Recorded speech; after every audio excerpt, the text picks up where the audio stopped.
Thank you for joining us this midday. I'm Katie Easter. The bodies of the 2 Iowa National Guard members killed in Syria are scheduled to be returned in just a few minutes. Starting with breaking news, a verdict was reached in the Truesdell murder trial just seconds ago. Luke Truesdell is being charged with 4 counts of first-degree murder. New at noon, we're learning more about what led up to a toddler's death in Benton County. Federal appeals court ruled the Trump administration can stop Medicaid funding from going to Planned Parenthood. President Donald Trump condemned what's being called a targeted shooting of 2 National Guardsmen near the White House yesterday. We had told you about this previously, where girls were allegedly targeted with AI-generated nude photos. A spokesperson says that these workers can be recalled, though, based on seniority. So with this information, I feel like there's going to be a lot to learn. So who should really be coming tomorrow to learn from this? Yeah, that's a good question. As we wrap it up, let's see that graphic one more time. Because again, so veterans and their partners can come to the Wild Hare tomorrow. Well, breaking at noon, Waterloo might not have school tomorrow. Dr. Jared Smith is over here really contemplating I am watching the weather. Like, this is snow squalls tomorrow. Yes. Does it seem like maybe those roadways are melting a little bit at all? Doesn't feel too bad, and depending where you are, it might not look so bad. Yeah. All right, so go ahead and show them over there, Dan. So they took my big old line away from me. So a second ago, the line was actually all the way down to Shields, and there were people with their chairs, you know, the typical Black Friday look. Now at noon, despite dozens of public comments, Johnson County Board of Supervisors have shut down a 4th Amendment protective resolution. And Brian Walsh is off to prison for the murder of his wife, what the judge had to say. Plus, a former Dubuque priest accused of sexually abusing altar boys has died, what we know so far. Good afternoon, and thank you for joining us this midday. I'm Katie Easter.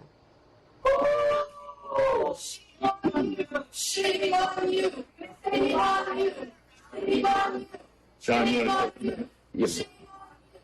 Outrage this morning after a resolution aimed at stopping warrantless ICE raids in Johnson County failed by a vote of 2 to 3. It would have affirmed support for 4th Amendment protections in the county for all residents. The vote and resolution came after an ICE arrest in September at the Bread Garden Market. 38 people publicly commented on the resolution before the Board of Supervisors voted. We'll have more from today's meeting in our evening newscast.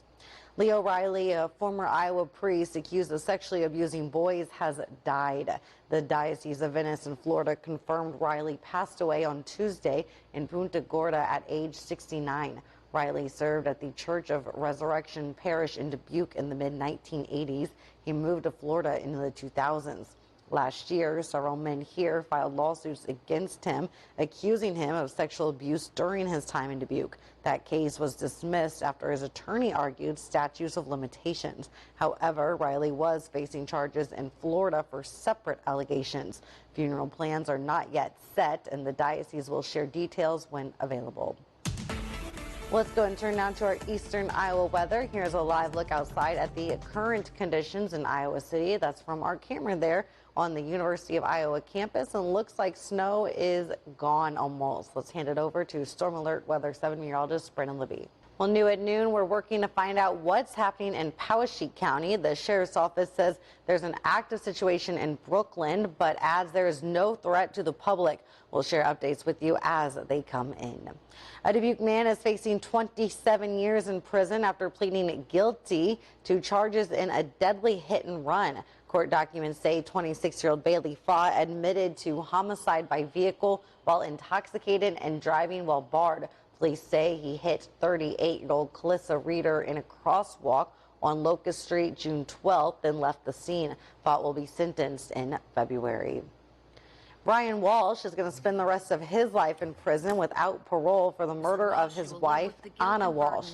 A judge handed down the sentence after a brief hearing that included an emotional statement from Anna's sister. Judge Diane Freiner called Walsh's action barbaric and spoke about the loss felt by Anna's family and friends.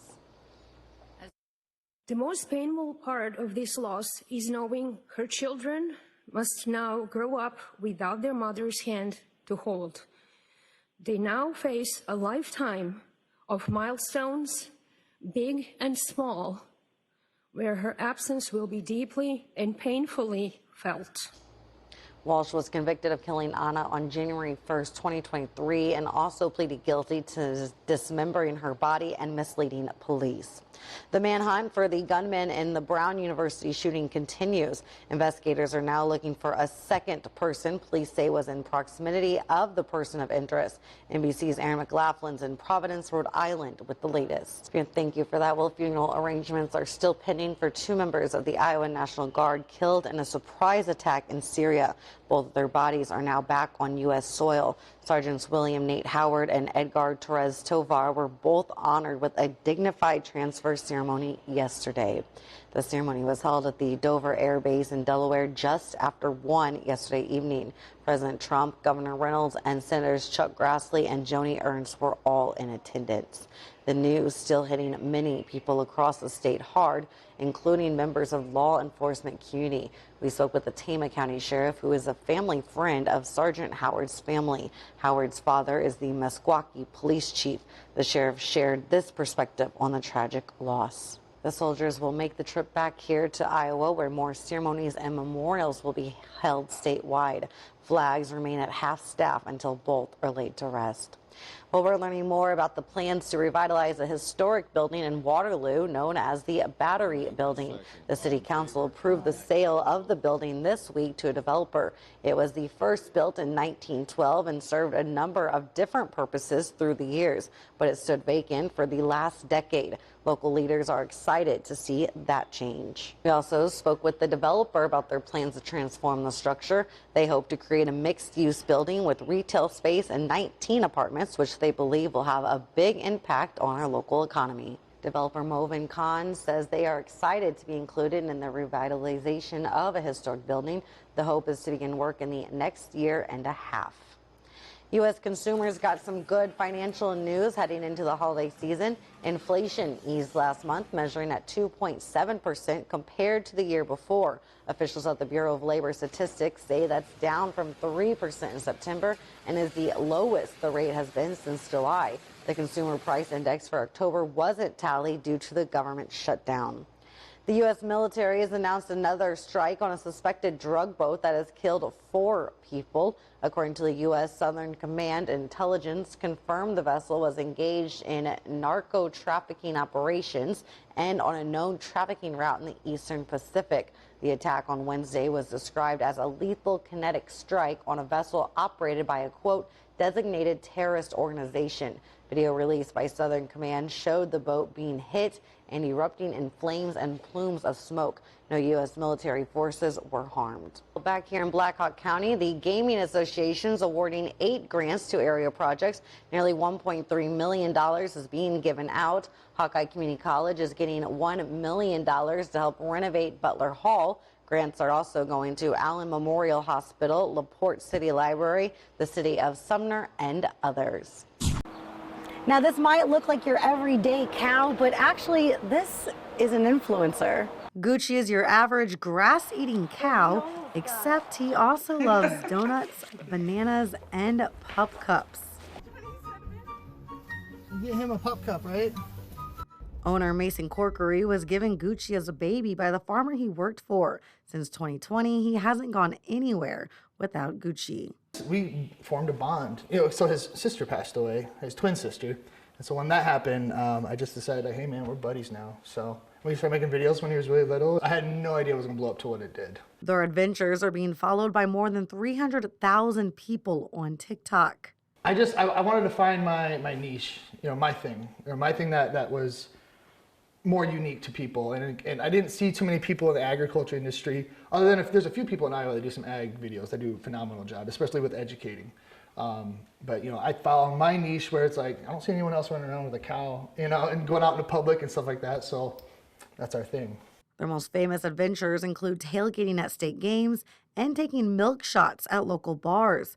Corkery says it's bringing awareness to agriculture. I feel like so many people are detached about where our food comes from and what actually goes on the farm. Or you wouldn't believe the amount of people that have never even touched a cow or like been close to a cow ever. I mean, it's Iowa, come on. Bringing a different kind of awareness to followers is Hunter Hoops. Now let's get into the pies. First up, we ordered their vodka-roni. Since 2021, Hoops and his friends have traveled to several cities showcasing different places to eat. When we first started, we really just wanted an opportunity to go out and try restaurants all across Iowa and then kind of capture our experience on there while kind of highlighting the spots that we really recommend. And so when we started, we only had about 500 followers. And then after we posted about 8 or 9 videos, we quickly gained 20,000 overnight. And then over the last couple of years, we've grown up to right now, right at 50,000.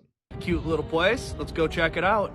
They may not be full-time content creators, but the videos have brought in some extra cash. TikTok is now a side job for Hoops and Corkery. Well, they're paying about like $1,000 every million views. And so we haven't gotten to the point of having like one single million view video, but I mean, we're still making a couple $100s whenever we are posting on TikTok. It's not a huge amount of revenue by any means. With the TikTok ban in the works after President Joe Biden signed a bill into law, both Hoops and Corkery worry what's next. I understand both sides, but it sucks because I've spent a long time kind of building my following where it's at now, and so getting people to transition from that platform to a different platform can be kind of difficult. One thing is for sure. Corkery says he's actually going to hold on to Gucci until the day he dies of old age. In Jessup, Katie Easter, News 7 KWWL. This is the moment UNI senior swimmer Olivia Chambers was named a member of the United States Paralympic team and was given the ticket of a lifetime. After she won 2 events and finished second in 2 other races during the team trials in Minneapolis. It feels unreal. It's really crazy. Competing in the Olympics,